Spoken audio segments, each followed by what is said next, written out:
Os Sith da época de Darth Bane viviam no estilo de vida que a gente chama de a igualdade dos Sith. Não havia uma real competição. Todos os Sith do alto escalão, eles eram considerados iguais, e essa organização se chamava a Irmandade da Escuridão. Essa organização, a Irmandade da Escuridão, ela possuía um líder sim, seu nome era Skiri Khan, considerado o Sith mais poderoso da época. No entanto, apesar disso, ele não era considerado um líder supremo, um Darth dos outros Sith menores. A situação na Era de Bane era tão crítica que até mesmo o nome, o título de Darth, era um título banido para evitar a competição.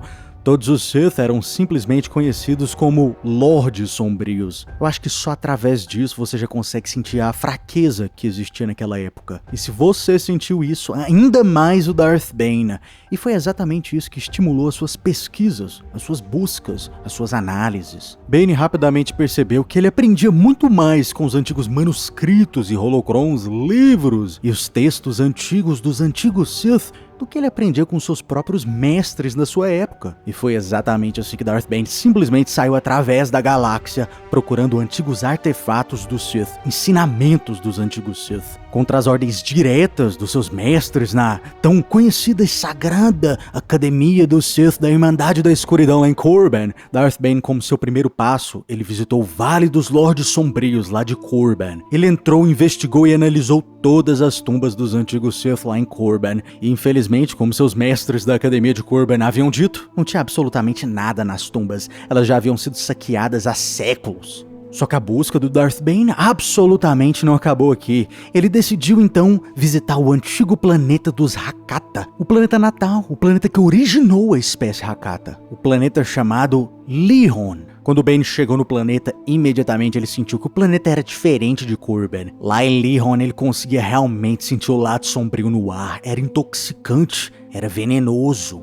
Durante as suas investigações, Darth Bane então encontrou o antigo Templo dos Anciões. Lá dentro do Templo dos Anciões, Darth Bane encontrou um artefato com um preço imensurável, o tão raro e cobiçado Holocron de Darth Revan. Com esse holocron de Darth Revan, Darth Bane realmente aprendeu como funcionava a antiga civilização dos Sith, os seus reinados, os seus impérios, como um Sith deve e como um Sith não deve agir. O que eu vou trazer para vocês agora, do livro Caminho da Destruição do Darth Bane, é exatamente tudo que Darth Bane aprendeu com o holocron do Darth Revan, e é sensacional. Em relação ao rendimento durante o combate com o sabre de luz, Darth Revan não via isso como algo negativo.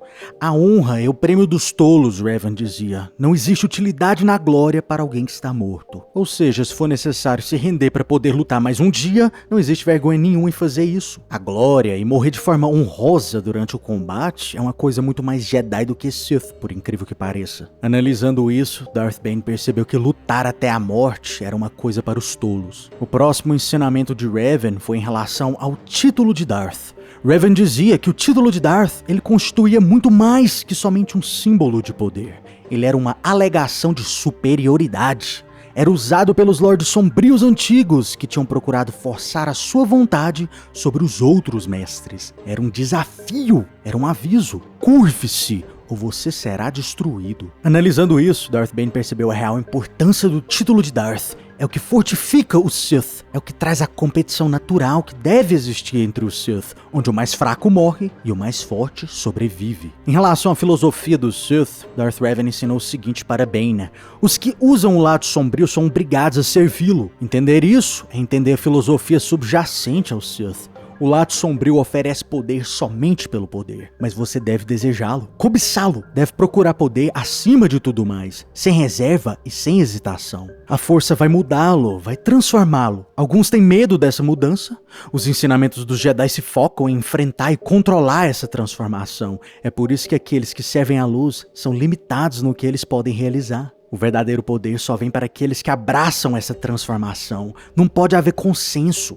Misericórdia, compaixão e lealdade, todos esses sentimentos o impedirão de reivindicar o que é seu por direito. Os que realmente seguem o lado sombrio devem esquecer tais conceitos. Os que não seguem, os que tentam seguir o caminho da moderação, fracassarão, derrubados pela própria fraqueza. Aqueles que aceitam o poder do lado sombrio devem também aceitar o desafio de ater-se a ele, continuou Revan. Por sua própria natureza, o lado sombrio ele incita a rivalidade e a disputa.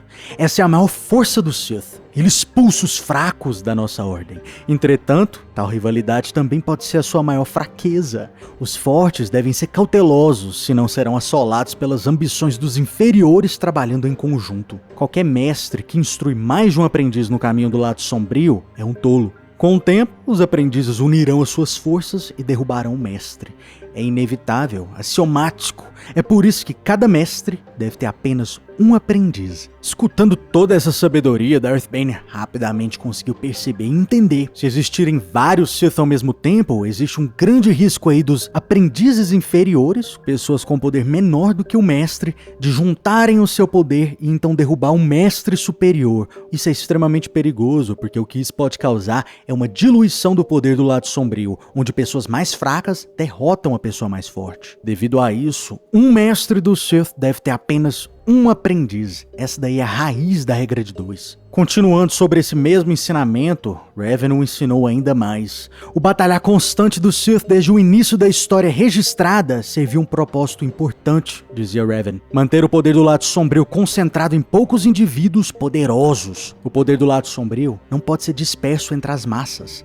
Ele deve ser concentrado nos poucos dignos da sua honra. Os Sith devem ser governados por um único líder, um que incorpora a força e o poder do lado sombrio. Se todos forem iguais, nenhum será forte.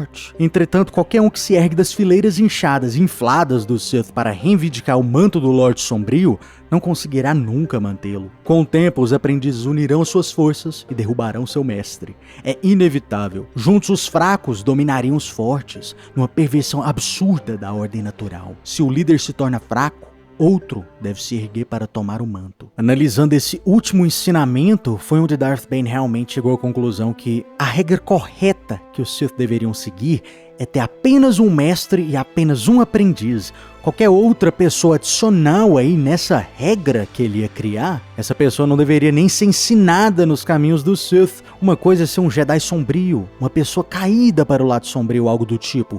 Outra coisa é ter uma pessoa sendo ensinada nos caminhos do Sith. Quando existe mais de 2 pessoas sendo ensinadas no caminho do lado sombrio, existe aí o enorme risco desses 2 fracos se juntarem contra o mais forte, diluindo assim o poder entre as massas, como o Revan diria. O engraçado aqui é que a gente percebe que até mesmo o Revan, milênios, tipo 3.000 anos antes de Darth Bane, Revan já conseguia ver isso. Ele enxergava que Sith demais era igual problema. Então, consequentemente, tem que haver pouco Sith. Isso não significa que não pode ter, assim, entre aspas, um exército de Sith, vários acólitos, inquisidores, gente do tipo, mas assim, os grandes mestres, os reais seguidores dos caminhos do Sith, esse número tem que ser super limitado, preferencialmente 2, não mais que isso. Mas deixa aí nos comentários, gente. O que vocês acharam aí da filosofia do Darth Revan? Você acha que ele tá correto ou você acha que ele tá errado? E se você gostou do vídeo, seja sábio, cara. Curta e se inscreva, hein?